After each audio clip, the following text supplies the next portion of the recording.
Boa noite, Ale. Boa noite, Liege. Boa noite essa galera aí que está entrando na live. Primeiro Espero de que... tudo, eu quero te agradecer demais por estar aqui com a gente. Você está em pré-convenção. Quem sabe, quem conhece sabe o quanto isso é uma loucura e o fato de você estar disponibilizando esse tempo para a gente é incrível, não tem preço. Gratidão. Liege, eu que agradeço. Na verdade, eu estou debutando, viu, pessoal? É a primeira live que eu participo e eu sou um Quem profundo diria que eu ia conhecedor. conseguir fazer um diretor-geral de empresa fazer alguma coisa pela primeira vez? No Instagram, a live, pode ter certeza que é uma nova experiência para mim, Liege, mas eu faço questão de contribuir, porque eu acredito muito essa fase de vida que eu estou vivendo, o que eu puder fazer para contribuir com as pessoas, para mim é um presente. Muito mais para quem recebe, um presente para mim mesmo. É uma forma de retribuir para as pessoas aquilo que eu também tive o privilégio de receber, né? Que ótimo, isso é incrível. Nossa, muito obrigada. Primeiro, para apresentar, né, Alessandro Milian, diretor VP de Marketing e Demanda da Farmoquímica. Né, a gente sabe que tem um processo de expansão enorme acontecendo no Brasil inteiro e vai ser incrível poder perguntar diretamente para você sobre a carreira, né? Uma carreira linda. Hoje você veio para contar da sua carreira, para contar como você chegou, né, o topo aí do que se pode esperar, né? Muito, é uma coisa incrível. Então, a gente está aqui para te ouvir e, claro, para que você possa dar insights. Aqui a gente tem muitas pessoas chegando. O Elber, que é um grande parceiro, está aqui. Boa noite, Elber. A Fran, tem muita... o Newton do About me entrou. Oi, Que Newton. legal. Boa noite geral aí, galera. Obrigado aí pelo privilégio, pelo prestígio de ter vocês acompanhando aqui a live. Muito bom, muito legal. Estou muito feliz. Então, Ale, conta pra gente um pouco sobre você, sobre a sua trajetória. Então, Liege, acho que esse questionamento muitas pessoas me fazem e é uma das histórias que eu mais gosto de contar, né? Porque, imaginem, pessoal, eu venho de uma família, de uma origem extremamente humilde. Eu morava na periferia de São Paulo, mais precisamente, se tiver alguém da Vila Matilde aí, tamo junto. E eu e meus dois irmãos, a gente foi educado pelos nossos pais com muita dificuldade, né? Então, o que aconteceu o que era uma regra em casa? Vocês precisam se formar e não ter a vida que o teu pai tem. Isso é o que eu sempre ouvia do meu pai, né? Meu pai era ferroviário, operador de trens, o maquinista que a gente falava naquela ocasião. Então, não foi fácil educar os três filhos nas condições que a gente vivia. Vivíamos numa casa de aluguel, minha mãe dona de casa, enfim. Então, eu cresci vivendo essas dificuldades, mas era um núcleo familiar muito saudável, muito feliz, em que a gente recebia uma educação de fato, sabe? Então, desde pequenininho, eu entendia que eu teria que trabalhar e teria que estudar para poder ajudar minha família, né? Então, esse processo começou quando eu tinha 15 anos de idade, que eu comecei a me sentir envergonhado de pedir para o meu pai aquilo que ele não tinha, né? Dinheiro para poder sair com os amigos no fim de semana ou algo do gênero, né? E Claro, com isso é isso... normal, né? Na adolescência. É verdade, a gente tem as nossas necessidades juvenis também, né? Uhum. E aí eu senti a necessidade de trabalhar, conversei com uma pessoa que me ofereceu um trabalho de colocador de carpete e papel de parede. Então a minha trajetória começou aí aos 15 anos de idade como colocador de carpete, depois eu fui ser doceiro em padaria, eu trabalhei em empresa de ferro e aço, trabalhei em locadora de vídeo, aí eu prestei o serviço militar. Quando eu prestei o serviço militar lá no Parque Dom Pedro, eu fui praticamente a última turma de lá.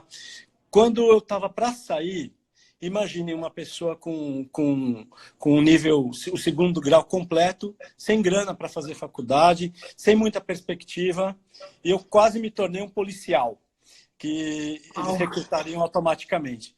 E, por sorte, com todo o respeito à classe, mas por sorte minha mãe foi radicalmente contra, e voltei para a vida civil e voltei a vender ferro e aço e trabalhava de segunda a sábado.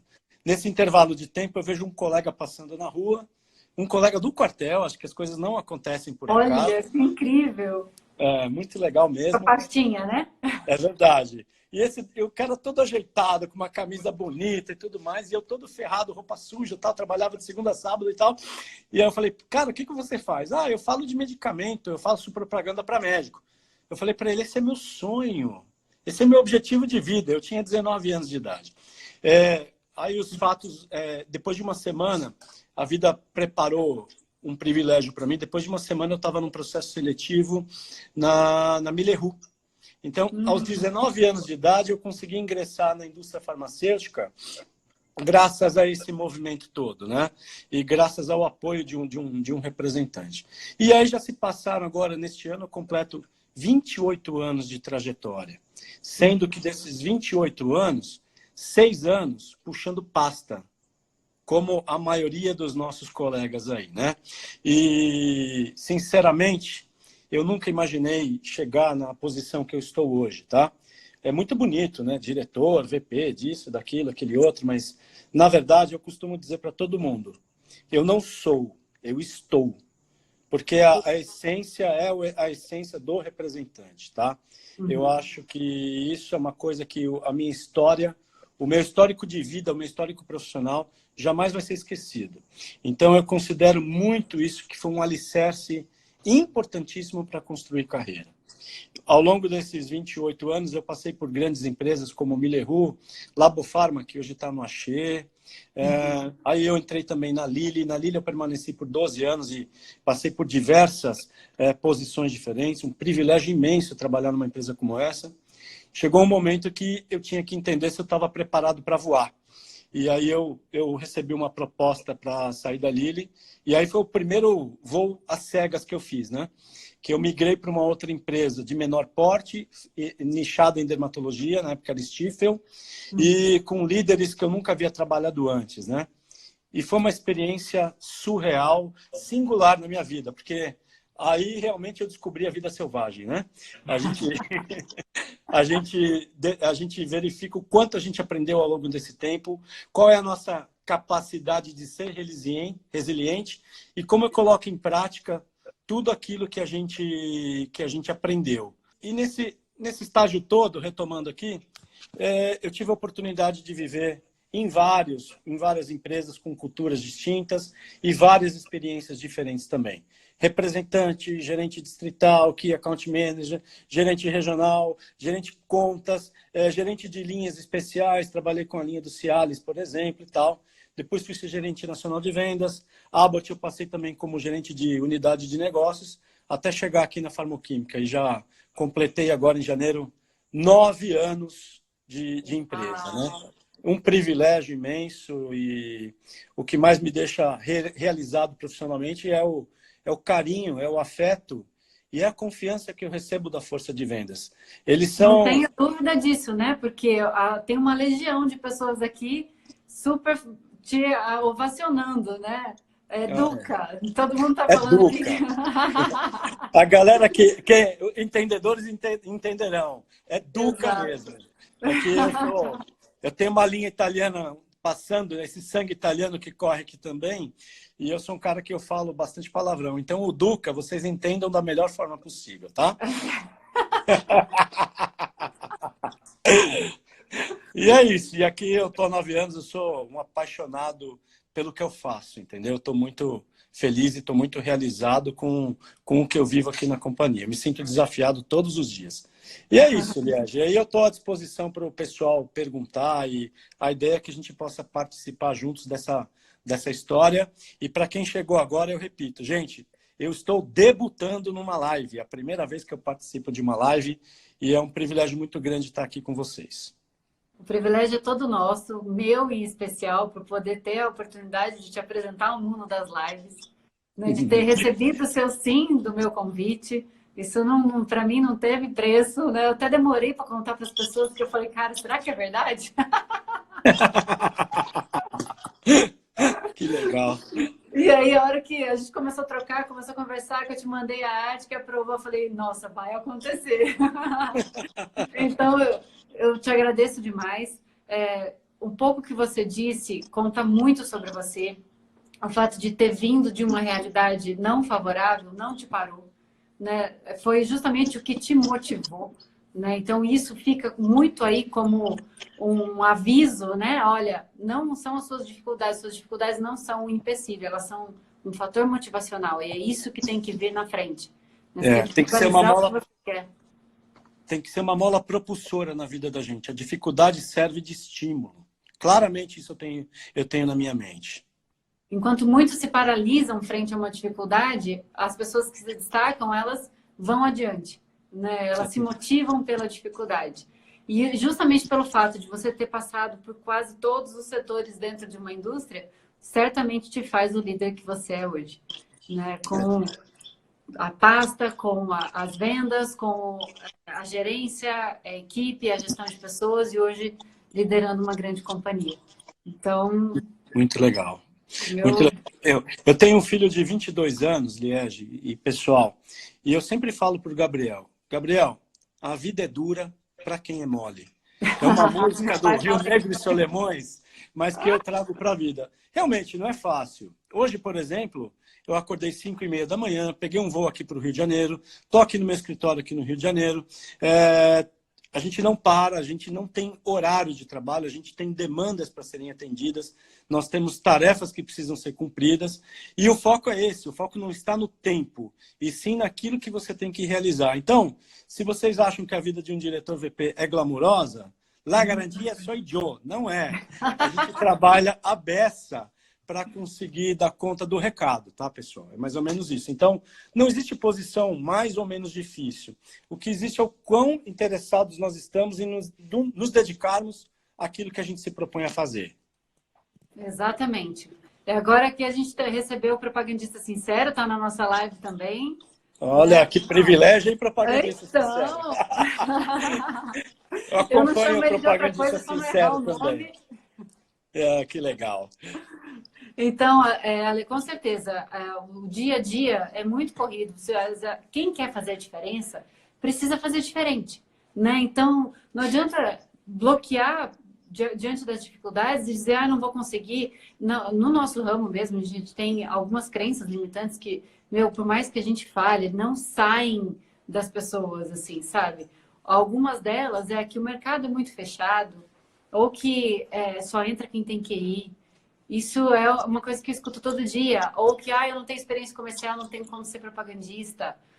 Ou então que, eu já estou muito velho, né? Uma série de coisas que as pessoas esbarram e se acomodam com essa barreira, né? Elas não transpõem. Entendo. E a gente vem mudando isso, vem percebendo uma mudança muito grande. E você é responsável também por uma boa parte dessa mudança quando você implementou aí um processo totalmente diferente de fazer seleção. Sim, sim, é verdade.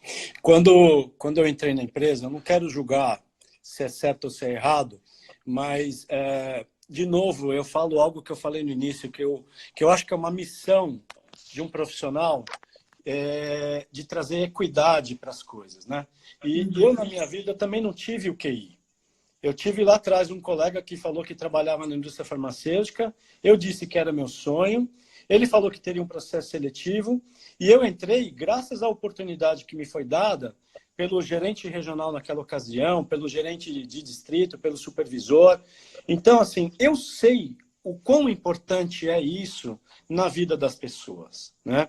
Então, quando eu entrei aqui, o processo de seleção existiam outros critérios, mas eu entendia que para o futuro da organização, para a gente se organizar também do ponto de vista gerencial, planejar a companhia para o futuro, nós precisávamos ter alguns instrumentos adicionais, né? Então, o processo seletivo aqui não tem QI, não é o que indica. Nós temos vários casos de colegas que a captação de currículos ela acontece de todas as formas, tá? Principalmente pelo About Me e outras fontes também, como vagas e tudo mais. E alguns colegas indicam outros profissionais, e eu não vejo nenhum problema nisso, tá? Mas tem um lado muito importante. Aqui vence o melhor, vence quem está mais preparado. Então, a gente faz um trabalho, os nossos gerentes distritais, regionais e o gerente nacional faz um trabalho brilhante de participar junto com recursos humanos para determinar a escolha, para entender um pouco do perfil dos candidatos. As pessoas que passam pela primeira fase, que é composta por entrevistas e também por algumas atividades que fazem em grupo, em conjunto, vão para uma outra etapa que é uma apresentação de um case. E eu sei que tem gente que fica apavorado, né? É a fase SAP deles, né? Suspense, ansiedade, pavor, tudo numa só, né? Sensacional. Então, o que acontece? No case, é importante que a gente explique para as pessoas. O que a gente busca não é que nos tragam um resultado final no case. O que a gente gostaria de observar no profissional é a Olha, sua pessoal, capacidade dica de... importantíssima. Só aqui trazendo todo mundo para atenção. Olha, a dica importantíssima. O Alessandro vai explicar que eles esperam do case. Olha isso. É isso aí. O case nada mais é do que uma forma de nós avaliarmos o candidato de uma esfera diferente. Primeiro, a gente avaliou como que é o trabalho dele em grupo, depois a gente individualmente conhece um pouco mais deles, mas o case é muito mais para a gente ver a capacidade que a pessoa tem de trabalhar o planejamento, né? De como ela se planeja para uma determinada situação que ela desconhece. Então, a gente considera alguns pontos que são fundamentais para o desenvolvimento desse processo, que a pessoa tem que usar a capacidade dela de analisar, de planejar, de implementar e como controlar, né, os seus resultados. Então, para a gente, o resultado é o que menos importa. É a capacidade que a pessoa tem de concatenar essas variáveis dentro de um estudo de caso, que pode ser venda de medicamento, a venda de um pneu, seja lá o que for. A gente aqui não está fazendo um teste eliminatório com um resultado final. O que a gente precisa realmente é entender a capacidade da pessoa interpretar aquilo que a gente pede, o conjunto da obra. Exatamente. Então, está muito alinhado com o que eu imaginava que fosse e com o que eu falo com os meus alunos também. Que está ali, não existe uma resposta certa, né? Não existe um gabarito. Existe a maneira como você vai destrinchar aquelas informações, vai criar uma estratégia em cima dela e como você vai criar uma linha de raciocínio que faça sentido. Exatamente isso, Liege.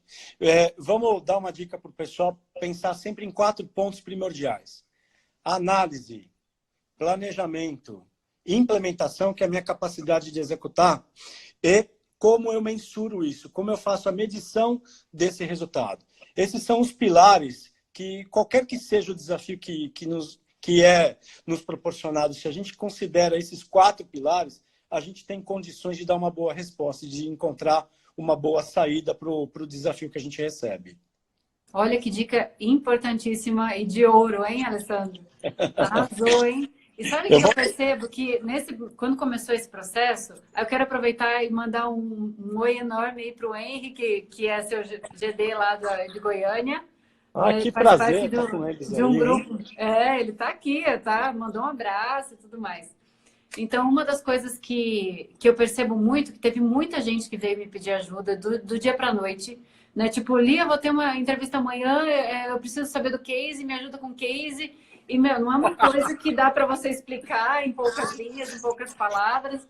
Eu tentava sempre trazer essa questão de preocupe-se com a linha de raciocínio, né? Entenda isso e crie uma estratégia.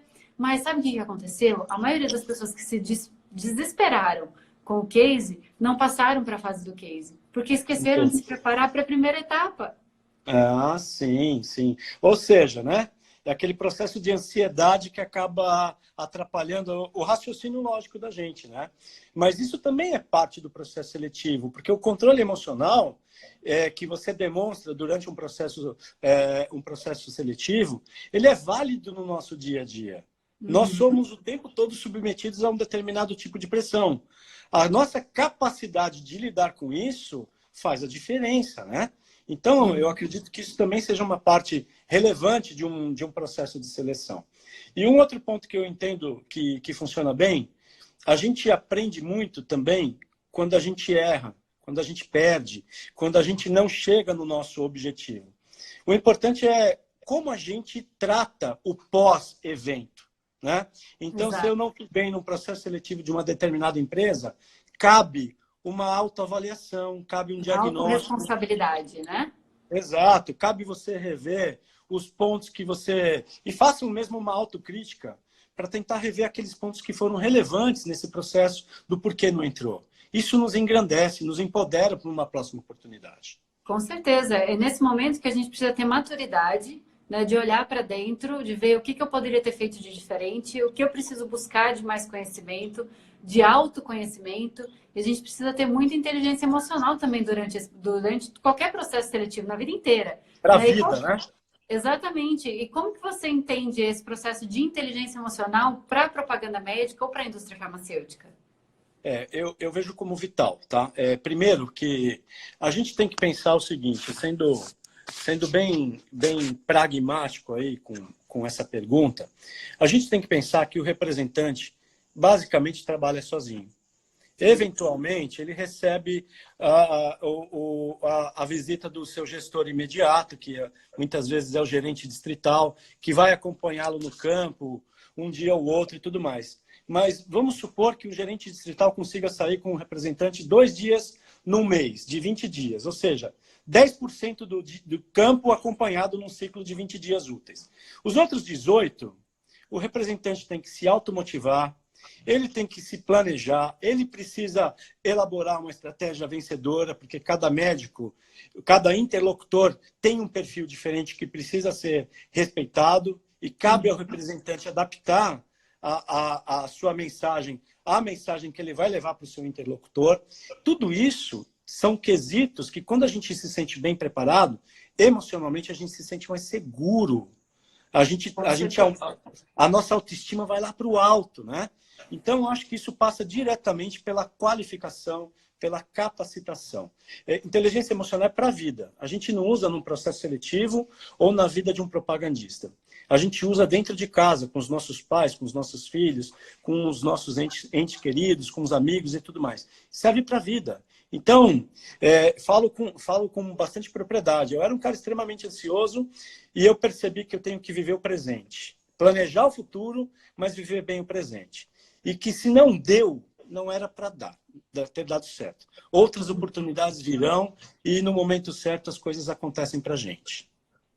Exatamente. Eu fico feliz em saber essa sua opinião, porque eu também considero inteligência emocional não sei se é habilidade, se já é competência, enfim, eu sei que é algo que a gente precisa viver todos os dias, aplicar todos os dias e olhar muito para isso, porque é a capacidade de você lidar com os seus sentimentos e dominar de maneira saudável, né? Não suprimir nem nada, mas dominar, conseguir entender o outro, perceber o outro, né? Saber que ele age de maneira diferente pelos motivos dele, e isso faz com que a gente encontre uma paz, né? Consiga viver o presente de uma maneira mais tranquila, né? Porque quando a gente vive na ansiedade, ou vive no nervoso, ou vive no irritado, ou qualquer coisa que a outra pessoa faz te tira do sério, né? Isso tudo a gente precisa ter, ainda mais quem quer lidar com outras pessoas o dia inteiro.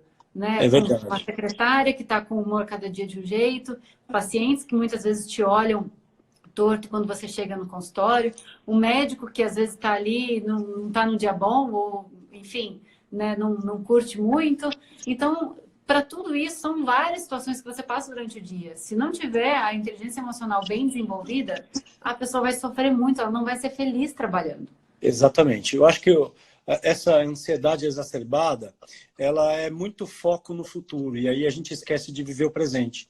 E muitas vezes a gente aperta aquela teclinha que todos nós temos em algum cantinho aqui, que é a tecla do piloto automático, onde a gente perde a escutativa, onde a gente perde a captação dos insights, a gente perde a leitura do consultório, daquele ambiente que você vai visitar. Você não sabe se a secretária está de bom humor ou não, se o médico está de bom humor ou não, se vai te ajudar, se não vai. Então, tudo isso depende muito da sua ventilação, do quão oxigenado você está para desempenhar melhor a sua função. E para isso você tem que estar vivendo efetivamente aquele momento, o presente, e ter a oportunidade para planejar, sim, com bastante critério e tal, mas planeje o futuro vivendo o presente, e dia após dia. Exatamente, até porque quando a gente está no campo, né, o propagandista, ele é o gerente do setor dele. Né? Ele tem que gerenciar aquilo o tempo todo. Então, ele vai ter as metas que a companhia espera, ele vai ter os números que estão ali, os KPIs, né? Que vão estar ali gerando o número dele, ele vai ter todas essas pessoas envolvidas, ele vai pensar em eventos, ele vai pensar em gerar resultado, ele vai pensar em entregar uma mensagem individualizada para cada médico, para que ele possa gerar valor de acordo com a pessoa que está ali do outro lado. E sem inteligência emocional fica muito difícil de equilibrar todos esses pratos. Exatamente. E eu apenas falo para vocês aí, pessoal, a gente tem um poder imenso de se autossabotar. E a gente não pode permitir que essa autossabotagem nos atrapalhe, tá? Então, a mensagem que fica é, eu sei que cada um tem uma necessidade, tem um desejo, tem um sonho, e realmente eu incentivo a cada um de vocês que busquem os objetivos e os sonhos de vocês.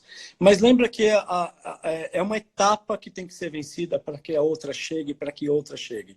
Isso faz parte de uma consideração importante, não só para aquela pessoa que vislumbra a carreira na indústria farmacêutica, mas para qualquer setor, para qualquer segmento, tá?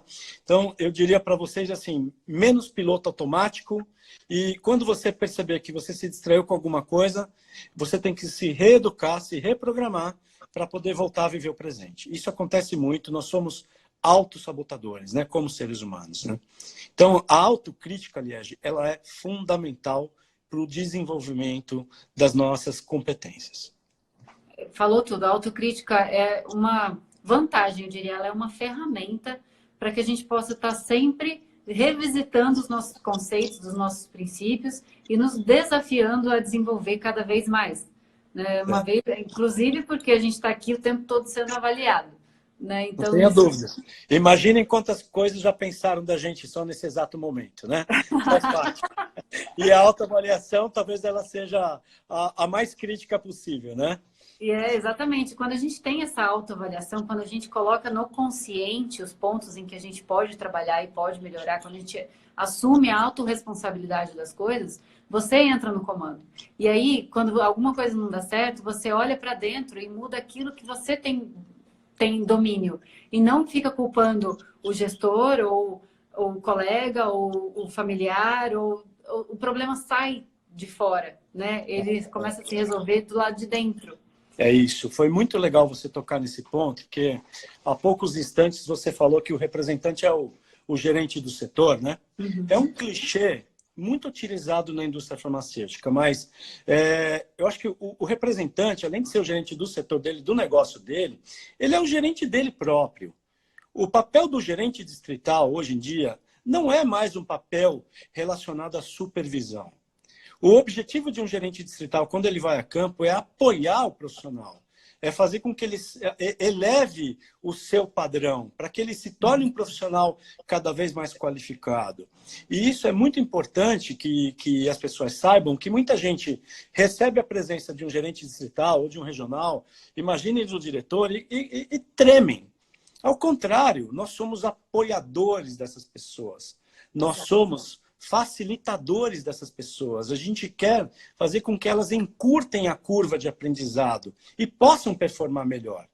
A partir do momento que a gente entende que as pessoas que estão na gestão, que estão no comando e que atuam com uma liderança inspiradora ou uma liderança que serve o seu time, a gente começa a entender também melhor essa relação e a gente começa a ter uma... É bilateral o ganho. O gestor ganha porque também aprende com o representante. Então, é uma relação de troca, de simbiose fantástica. Tá? O papel do gestor hoje é incentivar o desenvolvimento de vocês, buscar orientação de resultados. Mas todos os resultados dependem das pessoas, dependem do time. Nós trabalhamos exatamente... Protagonismo, atitude, autoconfiança, sim, uma determinação inimaginável, porque a pessoa tem que ser extremamente determinada, né? Abrindo um parênteses aqui, a gente teve a lamentável notícia da morte daquele jogador de basquete, o Kobe Bryant. E uma das coisas que eu nunca me esqueço, que ele sempre mencionava, é que enquanto estavam tomando café às 7h30 da manhã, ele estava na quadra às 5 da manhã já treinando. Enquanto todos paravam, ele continuava. Então, a perfeição e o processo contínuo de melhoria, ele vem através do aperfeiçoamento do representante, é treinar mesmo. A gente costuma treinar horas e horas e horas para fazer uma propaganda de 3, 4, 5 minutos. Então, esse condicionamento é inevitável, que a pessoa que busca um resultado diferente fazendo a mesma coisa, isso é utópico. Se você busca um resultado diferente, você tem que realmente aportar alguma coisa diferente para isso. E o que eu costumo falar, eu sempre falei muito dos meus treinamentos, é que a gente tem que treinar como se fosse a hora do jogo de verdade, porque na hora do jogo de verdade vai ser só mais um treino. Exatamente. Quanto mais forte a gente treina, mais fácil fica o jogo lá fora, não é? Exatamente. E ainda mais que vocês estão vendo aqui meus cabelos brancos, ó. Como eu fui representante muito garoto, hoje eu tenho 47 anos e entrei com 19, vocês não têm noção do quanto eu treinei propaganda no espelho. Naquela ocasião, 1800 e Guaraná com rolha, a gente não trabalhava com tablet. Nós trabalhávamos com fichão médico e nós trabalhávamos com visual aid, que na época era chamado literatura médica. É, isso aí. Né? A gente Então, abria assim, na frente do médico e tinha que ler de ponta cabeça, né? exatamente. Então, para conseguir chegar num nível de comunicação relevante com o meu interlocutor, com o médico, eu cansei de me olhar no espelho e fazendo aquela propaganda de frente para o espelho. Hoje existem outras formas, outros métodos, as pessoas hoje têm muito mais recursos do que naquela ocasião, mas assim, não impossibilita e também não tira a responsabilidade da pessoa ter que encontrar o seu estilo, o seu jeito de fazer. E para isso a gente tem que treinar bastante para ser com conhecimento de causa, qual é o tipo de exercício, de treinamento que mais adere ao meu jeito de ser, ao meu estilo pessoal e profissional, né? Acho que a grande sacada aí é cada um aprender qual que é a sua melhor maneira de aprender. Né? Ser protagonista nesse sentido. Como que eu aprendo melhor? E buscar meios de encontrar essa informação, de estabelecer que essa informação chegue para você dessa maneira. Né? Eu ficava falando comigo mesmo, sozinha. Quem visse de fora achava, essa menina tá louca. Mas eu falava as propagandas para mim mesmo dentro do carro. Enquanto eu estava no trânsito de um consultório para outro, eu ficava falando, repetindo as palavras quando era um produto novo, um medicamento novo, um fármaco novo, que às vezes a gente dá uma travada, né, para falar. Então eu ficava dentro do carro, eu ia de um lugar para outro falando, e aí eu saía da propaganda e falava, gente, esqueci de falar essa parte. Então onde que ela entra? Peraí, nossa, eu esqueci de dar essa informação. Nossa, eu perdi aquele gancho, o médico falou e eu não estava ali preparada para falar isso, sabe? Para responder com isso. Da próxima vez, se alguém me perguntar, eu vou fazer diferente. Em vez de responder isso, vou responder isso. Então, assim, é o dia inteiro se autoconstruindo, né? Se desenvolvendo, né? As pessoas antigamente davam muito a responsabilidade do desenvolvimento pessoal e profissional delas para a empresa. Hoje a gente já percebe que o profissional que está antenado, ele busca o seu próprio desenvolvimento. Ele não conta que a empresa faça isso por ele. Né? Isso com certeza está levando os profissionais e inclusive a propaganda médica para outro patamar. E eu adiciono ao que você acabou de falar, que autoconhecimento e autogerenciamento e a pessoa que busca constantemente o seu desenvolvimento são as pessoas que hoje mais são recrutadas no mercado. A gente quer pessoas que tenham consciência e conheçam bem o seu papel, a sua responsabilidade dentro de uma organização. Nós lidamos com adultos, e adultos, a gente espera de adultos um comportamento que seja compatível com o grau de responsabilidade que lhe é atribuído. Nós não podemos esquecer nunca que a vida do propagandista, apesar de, principalmente para quem acompanha de fora, acha que a vida é muito glamurosa, né? Mas o representante, ele pega um trânsito danado todos os dias, ele enfrenta sol, ele enfrenta chuva, ele enfrenta greves, ele enfrenta condições mais hostis do mundo, ele se depara com um médico sempre atrasado, com a secretária que hoje não quer encaixá-lo. Enfim, são muitos os desafios do dia a dia, muitos. Então, eu respeito demais essa profissão. Quanto mais a gente tem consciência do nosso papel, mais razoável e mais preparado a gente vai estar para também entregar uma proposta objetiva para o médico, uma proposta de valor para o seu cliente, né?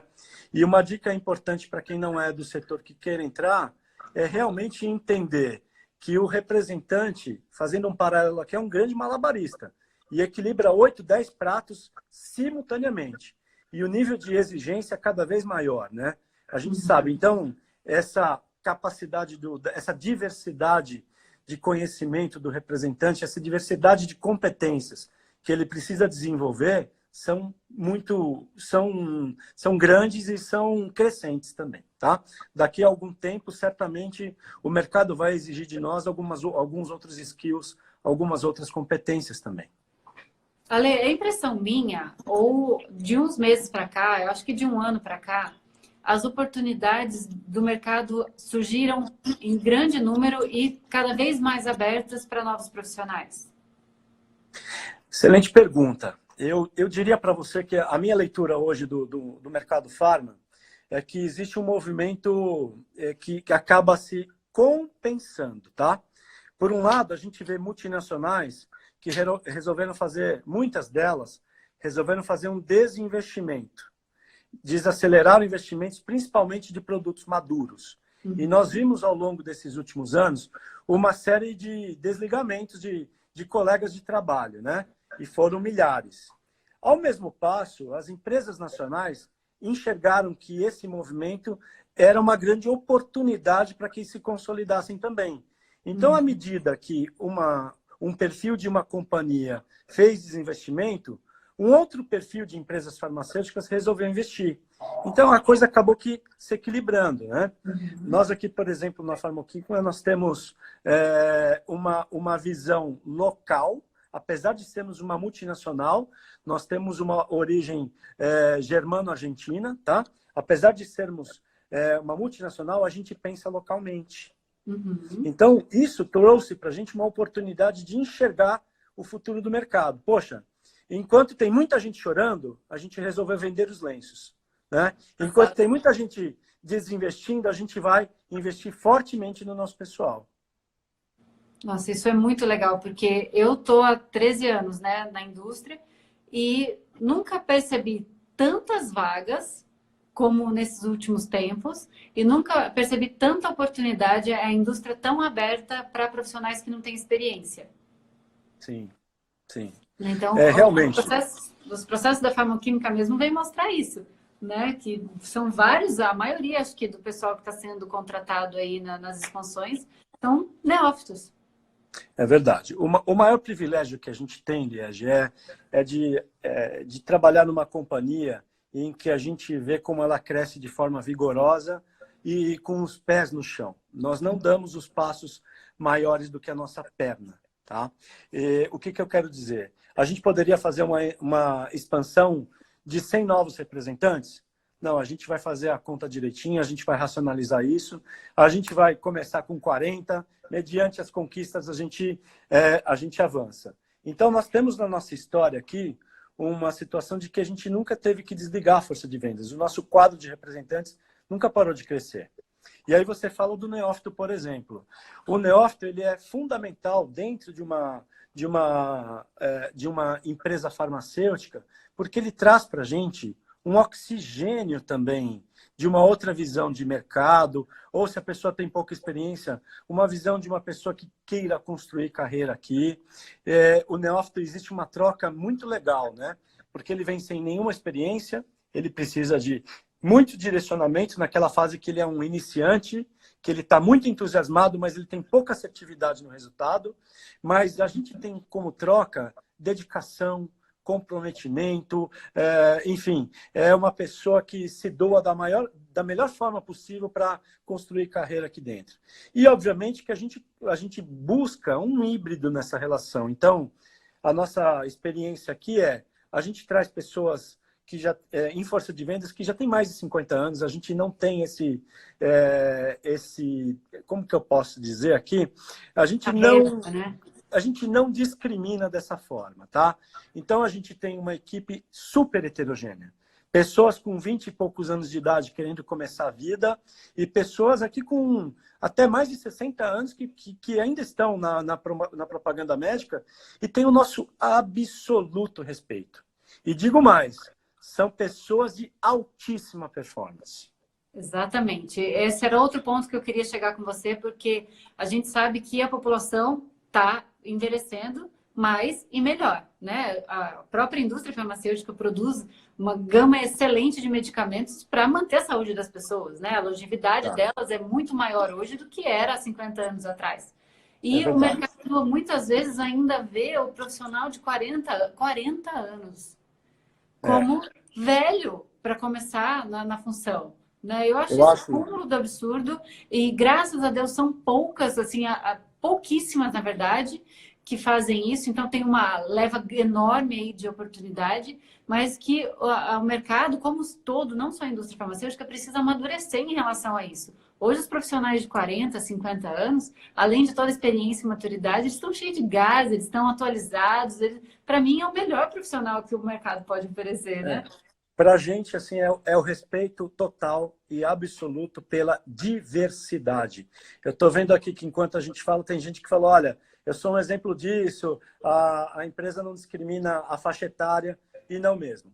Nós nos orgulhamos de ter uma equipe heterogênea e bastante diversa. Aqui, quem está aqui há um pouco de tempo, acolhe com um coração, que você não tem ideia da atmosfera que a nossa equipe tem. E acolhe com muito carinho os neófitos. Eles dirigem os neófitos, eles apoiam os neófitos junto com o gerente distrital.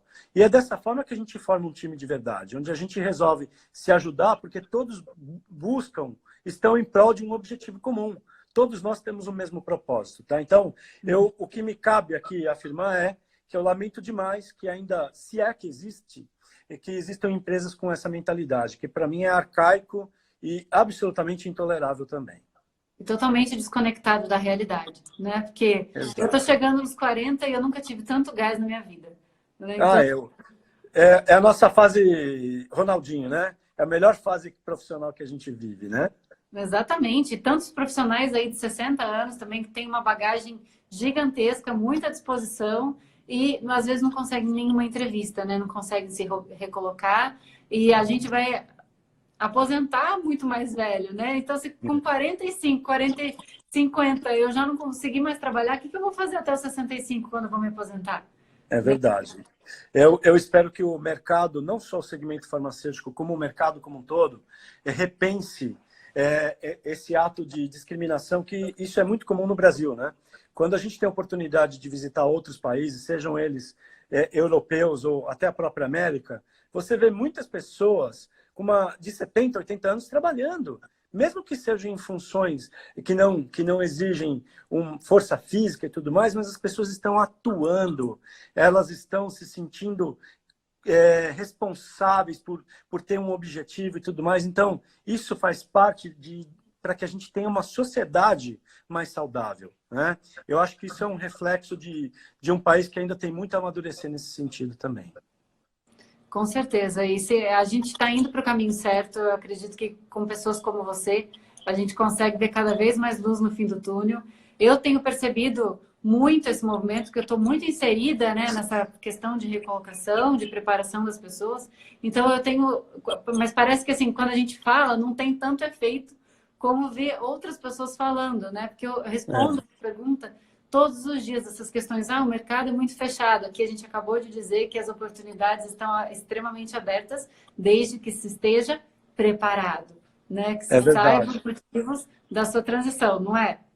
É verdade. Inclusive, eu estou vendo uma série de manifestações aí dos meus queridos colaboradores da FQM. É um orgulho ver que vocês estão acompanhando aqui com tanto carinho e manifestando exatamente o que a gente está falando. Então, e eles, melhor do que eu, eles têm propriedade para poder falar que isso tudo que a gente está conversando aqui é a nossa realidade, é o nosso cotidiano, é o que a gente constrói no nosso dia a dia. Com certeza. E aqui a gente já quebrou a questão da idade, já quebrou a questão do QI, já quebrou a questão de oportunidade, poucas oportunidades, que isso não se confere, né? Com tudo que houve de expansões aí, não se confere. E tem mais uma. É uma bomba, meu Deus. Eu só posso ser propagandista se eu tiver experiência comercial. Não é verdade. Dentro desse conjunto chamado diversidade, se isso fosse verdade, o próprio processo seletivo, naquele momento em que a gente fala que tem disponibilidade de vagas, por exemplo, você vai lá no About Me e vê lá que tem alguma vaga que a gente postou. Lá existem alguns requisitos da função. E você vai ver que a gente não determina dessa forma experiência na área comercial. Porque, de novo, a gente volta um capítulo para trás e volta a falar da diversidade que nós buscamos. Então, nós temos aqui pessoas com formação técnica grandiosa, nós temos fisioterapeutas, nós temos farmacêuticos, nós temos biomédicos, nós temos bioquímicos, a gente tem um monte de gente formada em administração de vendas, a gente tem um monte de gente formada em economia, o que importa é que a pessoa faça uma graduação que tenha relevância, tá? Mas que não é discriminatório a experiência na vida comercial.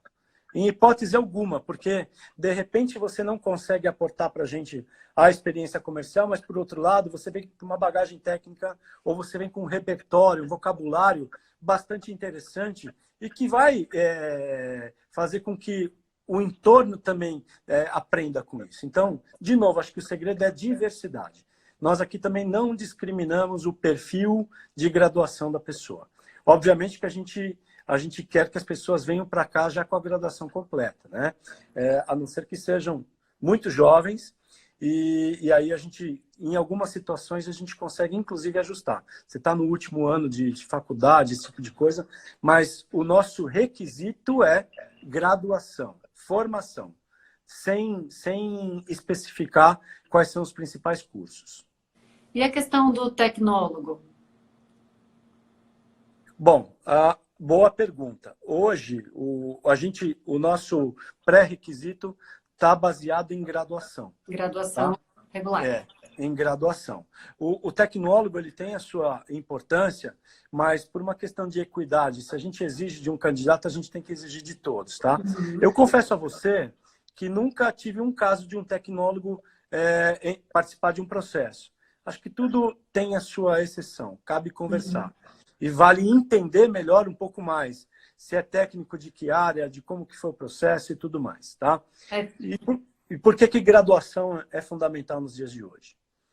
A gente sabe que não é mais diferencial para nenhum de nós, né? O que vale hoje em dia é o aprendizado, é aquilo que a gente absorve nas relações interpessoais e tudo mais. Então, se é um tecnólogo que tem formação superior, bingo. Mas cada caso é um caso, a gente avalia. Mas é importante destacar para vocês que o que a gente busca aqui é um profissional que, na frente do médico, que é uma pessoa que estudou no mínimo 10 anos para se formar e vai estudar a vida toda, tem que ser um profissional que olha o médico de olho no olho, de igual para igual. Conversa no mesmo nível, né? Exatamente. Então, a gente precisa de repertório, a gente precisa de conhecimento, a gente precisa de cultura, que como a gente vai conquistar o respeito e a confiança do médico se a gente não tiver estabelecido uma relação de confiança com ele? E para que a gente estabeleça isso, é fundamental esse approach por parte dos profissionais, né? O pessoal aqui está comentando, né, que tem vários tecnólogos com grau de superior, né? Que eles são tecnólogos, mas de nível superior. Perfeito. E tem muitas pessoas que... Então, ok. Então, isso, beleza. Entra automaticamente no processo. Já estão qualificados, aptos para o processo. Ótimo. E aí tem alguns que são os tecnólogos mais a pós-graduação. Melhor ainda, então. Melhor ainda. Conhecimento, ninguém tira da gente. Não existe uma coisa mais preciosa do que você buscar conhecimento. Seja qualquer a fonte. Eu acho que a gente tem que criar esse hábito de que o conhecimento a gente vai precisar buscar todos os dias na vida da gente. Eu sempre espero que a cada dia que eu venho trabalhar eu aprenda algo diferente. Essa é uma expectativa muito pessoal. E eu estou no mesmo barco. Acho que o dia que eu parar de aprender, eu paro de viver também. Porque é uma coisa que não tem como, né? Ainda mais como propagandista, você aprende todos os dias, né? Até por osmose. Mesmo se você não quiser, você vai aprender alguma coisa. Não tem como. Né? Então, a pessoa tem que estar ali sempre motivada, sempre buscando se aprimorar, conhecer mais, estudar sempre. né, para poder conversar com o médico, olho no olho, nível com nível, que De quanto igual mais para a gente igual. consegue conquistar essa confiança dele, mostrando que você sabe do que está falando, que tem segurança disso, maior vai ser a abertura dele para você. E os resultados vão ser consequência. Exatamente. E o médico, muitas vezes, ele vê o representante até, principalmente aqueles médicos que hoje, ao longo do dia, eles passam por 40, 50 consultas, ele vê o representante até como uma válvula de escape, Sim. como uma ilha de segurança, como aqueles minutinhos mágicos em que ele vai receber a Descanso. presença de um profissional e que ele tem afinidade. E atrelado a isso, ele também oxigena a cabeça dele, ele também precisa de um tempo. Então, quando a gente entra no consultório, que a gente seja luz para aquele médico, que a gente realmente, que ele possa enxergar na gente uma oportunidade, olha, vou desabafar com você, nossa, que dia terrível que eu tive, foi assim. Então, isso é muito prazeroso, mas isso só vem quando existe confiança. Confiança é fé conjunta. Então, repertório, ser incansável na busca do conhecimento, é fundamental para um profissional da indústria farmacêutica. Lembrando, a gente não pode brincar com aquilo que a gente oferta. A gente não está vendendo, sem menosprezo algum, mas a gente não está vendendo algo inócuo. A gente não está vendendo um chaveirinho. A gente está promovendo um produto que vai curar as pessoas, que vai promover melhor qualidade de vida das pessoas. A gente trabalha com saúde. E isso serve também para que a gente se responsabilize. Porque se a gente passa uma informação para o médico que realmente não dê sustentação e que possa prejudicar um paciente, isso traz uma consequência gigante para todos, né? Então, a gente precisa ser extremamente responsável, preparado para que na frente do médico a gente haja como um consultor também. O médico muitas vezes fala, mas eu posso usar o produto X com a indicação Y? Se tiver off-label, a gente tem que falar abertamente.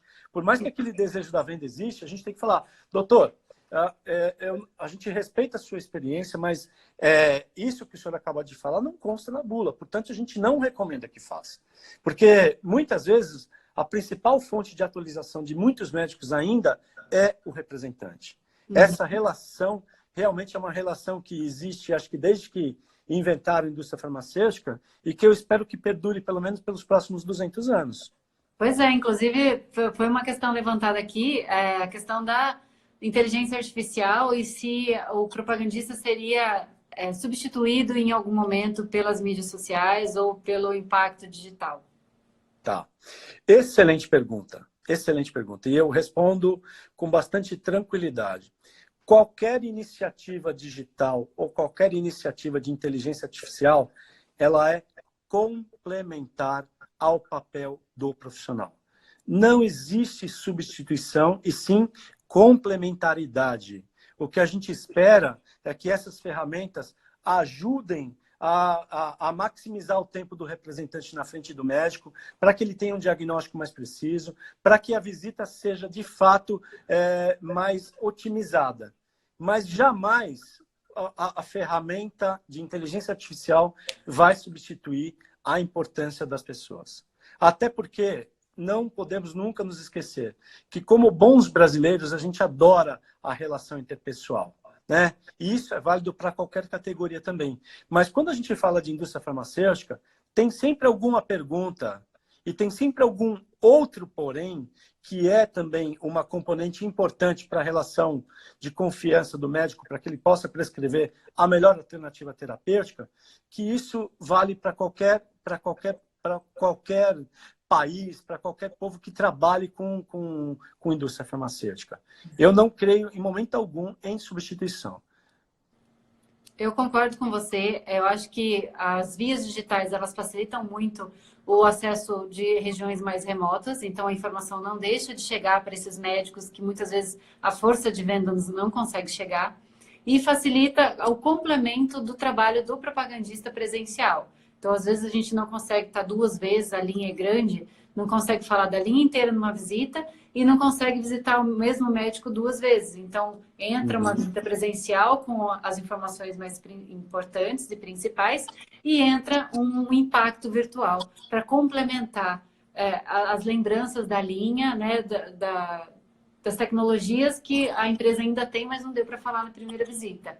Né? Eu acho que nesse ponto ajuda, ok, é bem legal, mas a substituição não vai acontecer porque alguns laboratórios já tentaram fazer isso e se arrependeram amargamente porque os médicos boicotaram total e corre recontratar toda a força de vendas. Eu digo de forma bem objetiva, nada substitui o capital humano. Uma empresa não é nada, é um estabelecimento sem as pessoas.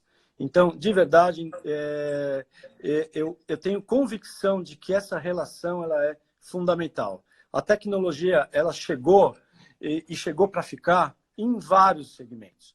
Na indústria farmacêutica, ela vai ser um facilitador, até para que a gente possa, em um determinado momento, customizar alguns tratamentos, ser mais e trazer uma alternativa terapêutica para o paciente muito mais adequada ao perfil dele. Né? Então, a tecnologia ela associa e ela promove mais qualidade de vida para as pessoas. Ela jamais vai substituir. Fato. Concordo, estamos de acordo, então. Ale, eu pensei num desafio para essas 187 pessoas que estão aqui com a gente agora, de quebrarem algumas barreiras e irem lá no Instagram e no LinkedIn, no nosso post dessa live, e comentar o que aprendeu com essa live hoje. Marcar eu e você para a gente acompanhar aí quais foram os tabus, as crenças limitantes que a gente conseguiu quebrar aqui hoje e que as pessoas agora têm mais motivação ainda para buscar o que querem. O que você acha? Nossa, eu topo o desafio se esse super time aí de quase 200 pessoas que tiveram a paciência de nos ouvir por quase uma hora, faltam 3 minutos para a gente completar uma hora, para mim vai ser um privilégio entender também de que forma que a gente consegue contribuir. Então, a gente espera o comentário de todos vocês lá. Eu quero... Ale, eu sei que você está com um dia super corrido, acordou 5h30 da manhã, então a gente não vai voltar, tá bom?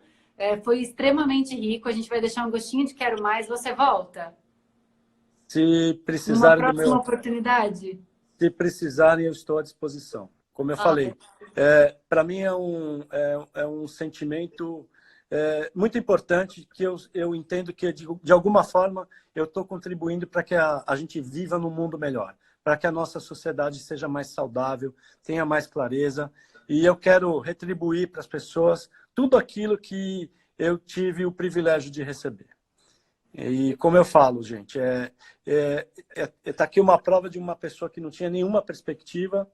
E a principal coisa que eu posso dizer para vocês é que foi uma história, uma carreira baseada em muita transpiração de fato. Então, você tem que ir por você próprio, porque são inúmeros desafios e a gente tem que ter plena ciência para onde a gente quer ir e buscar. E esse processo é doloroso, não é um processo no amor. É um processo que exige muita dedicação, muito comprometimento, enfim, as coisas acontecem à medida que a gente vai dando o nosso melhor. Sangue, suor e lágrimas, mas muita realização profissional.